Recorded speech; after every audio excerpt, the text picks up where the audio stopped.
muy especial.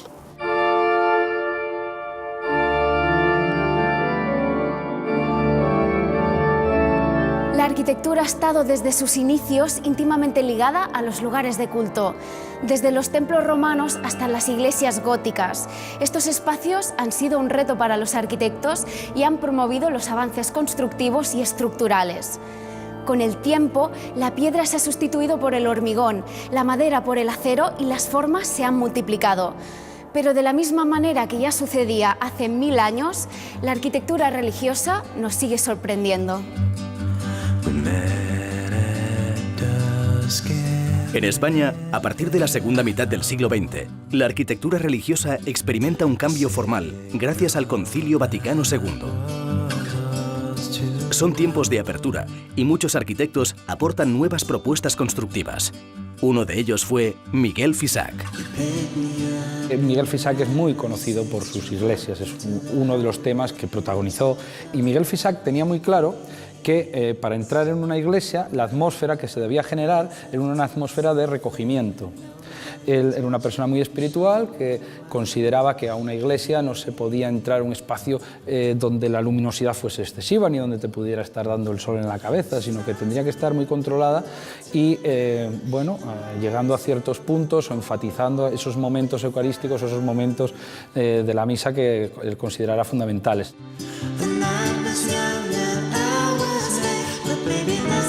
Tenía generalmente 2 o 3 normas, que un cierto carácter ascensional de la luz hacia la zona del altar, y en ese sentido tiene muy buenos ejemplos. El ejemplo de San Pedro Mártir es un gran ejemplo de cómo se genera ahí la luz a través de un lucernario hecho con tubos, de una manera muy, vamos a decir, muy barata, muy constructiva, pero con un efectismo tremendo. Lo mismo ocurre en Santa Ana. Santa Ana será la primera iglesia postconciliar. En el año 65 se aprueba el Concilio Vaticano II, que va a generar una serie de cambios en la liturgia, y esos cambios en la liturgia tienen que ser de alguna manera aprendidos por los arquitectos. Los arquitectos a partir de ese momento tienen que adaptar el diseño de sus iglesias a lo que está dando el Concilio Vaticano II.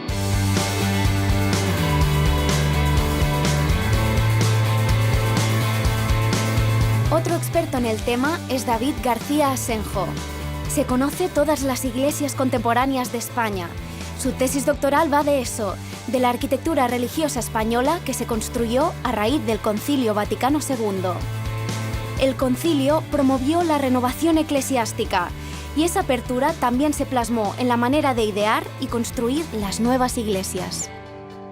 Es una arquitectura que rompe con la tradición, incorpora las vanguardias artísticas de la primera mitad del siglo XX, se incorporan a la arquitectura religiosa, y puede haber 2 aspectos en el hecho de que un arquitecto tenga un deseo de construir una iglesia. El primero es el construir algo que conecta con lo más íntimo del ser humano.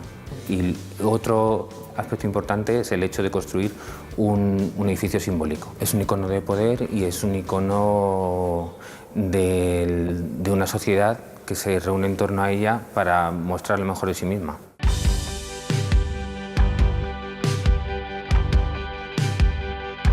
Le hemos pedido a David que sintetice su tesis doctoral en 3 ejemplos al margen de la obra de Miguel Fisac. 3 ejemplos distintos y peculiares que reflejen la dimensión de la arquitectura religiosa contemporánea en España. Y el primer ejemplo que nos ha propuesto está muy cerca de Madrid.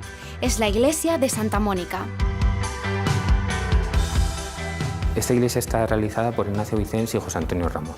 Pues ahora estamos en Rivas hacia Madrid, que es un pueblo que se encuentra al sureste de Madrid, y tiene la peculiaridad de que es uno de los pocos pueblos que siempre ha estado gobernado por la izquierda, con lo cual este edificio es una anomalía dentro de este barrio rojo. Detrás de mí podemos encontrar un retablo que no calificaría de posmoderno, pero sí podría ser un retablo vanguardista, un retablo abstracto, en el que principalmente la luz es la que lo configura. El arte combinado con la disposición de los lucernarios, que también se pueden ver por fuera, es el que define todo el espacio del retablo. Yo creo que es un espacio que de primeras los fieles les puede chocar. Se aleja de la imagen tradicional que hay de un templo. Los fieles se han ido, entiendo yo, que se han ido acostumbrando al templo, pese a su imagen exterior con acero cortén, acero oxidado, que puede invitar a ser un tipo de edificio cerrado en sí mismo.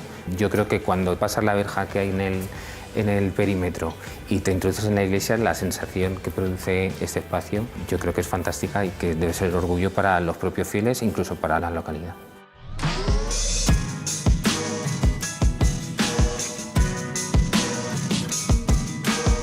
La iglesia del Iesu de Rafael Moneo tiene como principal característica la incorporación de los mejores artistas vascos a la concepción espacial del templo.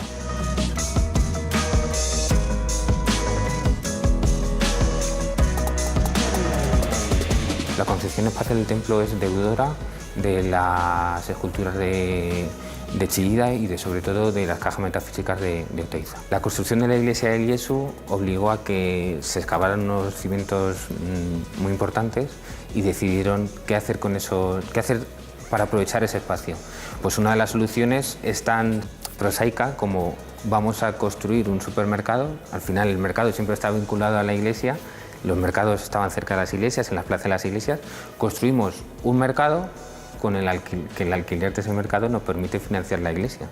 Es una anécdota, pero al final habla de la relación que tiene la iglesia con la sociedad.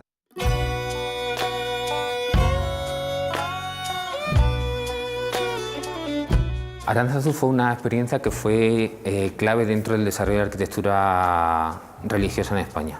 La arquitectura religiosa y el arte religioso. La incorporación de Oteiza como artista colaborador con los arquitectos, con Oiza y la Orga, en la creación de la Basílica de Aránzazu, supuso un cambio radical dentro tanto de la arquitectura, la concepción espacial, como de la concepción del arte religioso aplicada a las iglesias.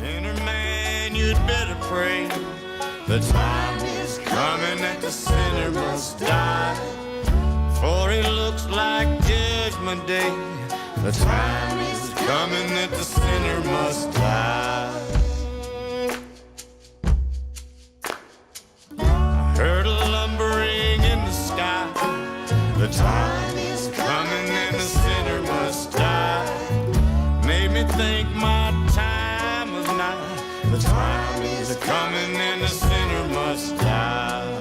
De hecho, ahora se van a cumplir 50 años de que se pudieron colocar finalmente la imagen de los 14 apóstoles en el friso de Aránzazu, porque durante muchos años estuvieron abandonadas en una carretera, porque cuando se presentó la propuesta a la comisión litúrgica dijo que de ninguna forma se iban a colocar esas imágenes, que eran totalmente faltas de religiosidad, que además no eran 12 sino que eran 14, que no reflejaban...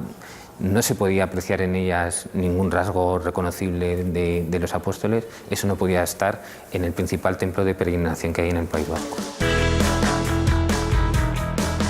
Por suerte, y aunque les costó, las autoridades eclesiásticas cambiaron de parecer y el santuario de Aránzazu pudo albergar finalmente las esculturas de Oteiza o Chillida.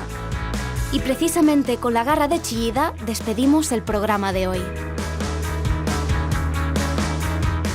Hay espacios donde el arte o la belleza nos conectan con lo espiritual, con un mundo más allá de los sentidos. Espacios que se convierten en nuestros lugares especiales. Puede ser un templo, un escenario durante un concierto como es mi caso, o un paisaje natural como el Peine del Viento en la playa de Ondarreta en San Sebastián, el que fue uno de los lugares favoritos de la infancia del escultor Eduardo Chillida.